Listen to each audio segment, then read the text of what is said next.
let's visit Richard's Twitter real quick, because I heard he announced something here. PulseX.com has been upgraded to the latest React engine.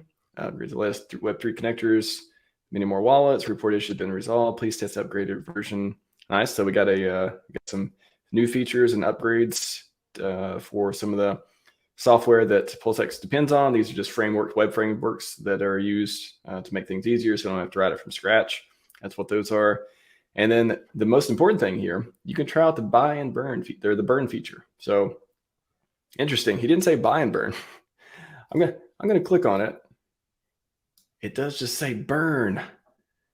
What happened to the buy and burn? Yeah. What's your reaction to the buy and burn being live on PulseX today, Jake? Fucking about time. Jesus Christ. I mean, it was I kind thought of we were going to launch without it. We can launch without it, Jake. It's not that important. Everyone's saying, I'm like, we're not launching without buy and burn. I'm pretty sure we're not launching without buy and burn. I mean, yeah, the community can be a little bit harder on it. I mean, not everybody has to suck as big though. The way that Testnet V3 launched was kind of embarrassing. Like PulseX launched, the bridge didn't even work. PulseX buy and burn contracts weren't even live yet. It's a great move for price performance, so I liked it. But now he can slowly roll it out, and essentially the rollout of the Pulse ramp opening up, buy and burn contract working. Can you go to trade and exchange on limit orders? Is that feature working? Max, can you check? Go to where again? Trade and then exchange, and then you should see it somewhere in the middle. Yeah, so limit order feature is not available yet, but that was available on Testnet V2B.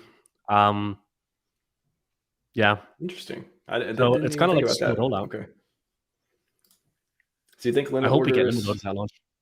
Yeah, you think limit orders? Yeah, I've been doing some LP stuff lately. I'm kind of like, you can provide LP in a range to make a delayed limit order. Essentially a limit order in that way. You just it's not going to move the price. In all the ways that market orders and limit orders do. But I mean, definitely limit orders. I didn't even think about that being here. That's a thing. What else? Like, what is their MVP for launch? What do you think we must have with PulseChain and PulseX? Obviously, validators. I'll say on my side, validators been working much better the last week or two. They were some stuff they had to work through and issues and all that, but those have gotten fixed, so that's hopeful. But what do you think we need to have? What is the must-haves before launch? Buy and burn contract for PulseX, the Pulse ramp bridge. Yeah, because the reason on the info page everything shows as zero liquidity and zero price is because there's no bridge between the Coeli testnet and testnet V3. The moment that bridge opens from pulseram.com, everything will just populate. So then you will actually see the data. So the next feature that's coming up is limit orders. They have to make it V3 ready, which they almost had a year to do, which is kind of confusing. But then, I mean, we're close. That's not mainnet. Jesus Christ, PulseChain mainnet is close. I'm excited. It's also kind of smart because now you get these slow feature rollouts and it's an announcement and it gets people to buy hacks. So for price chart reasons, the way he's doing it is good.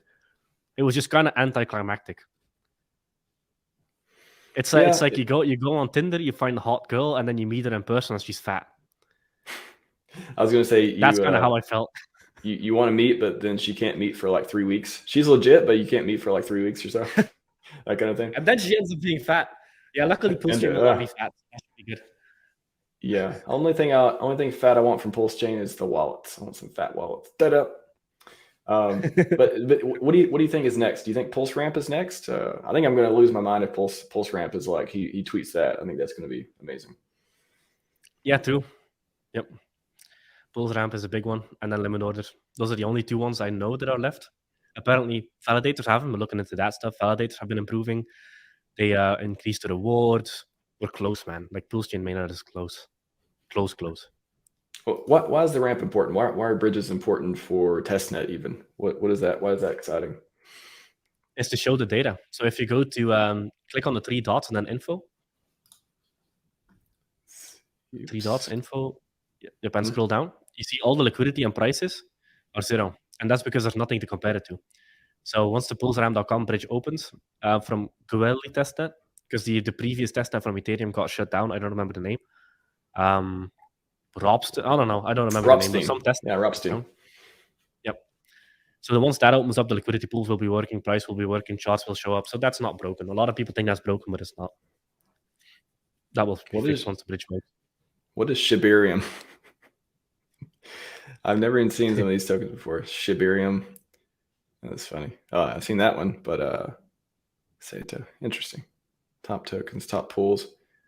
Yeah, here we go. Here's some. So the pool. So are these pools that are? I think these are pools that are live right now. They're just that we don't have any data, or is they're not live? No, they're live. Data just isn't because there's no bridge. Yep. Right. That's what I was thinking. Okay. So I haven't played with the other pools other than the Pulse and PulseX pool, the PLP pool, which is pretty interesting too. Interesting. Yeah, everyone, if you haven't played with the PulseX portal at all, especially then we got the burn feature, but it's pretty cool. I mean, it works too. Like, you can make trades, you can see the pulls, you can put up liquidity, all kinds of cool stuff. Yep. What? It's got to be good ones. Yeah, because we were all part of the PulseChain sacrifice. Man, that's been 2 years ago. That was back in my childhood. The good old days when we gave our money to a twerking Gucci guy on the internet. The good days.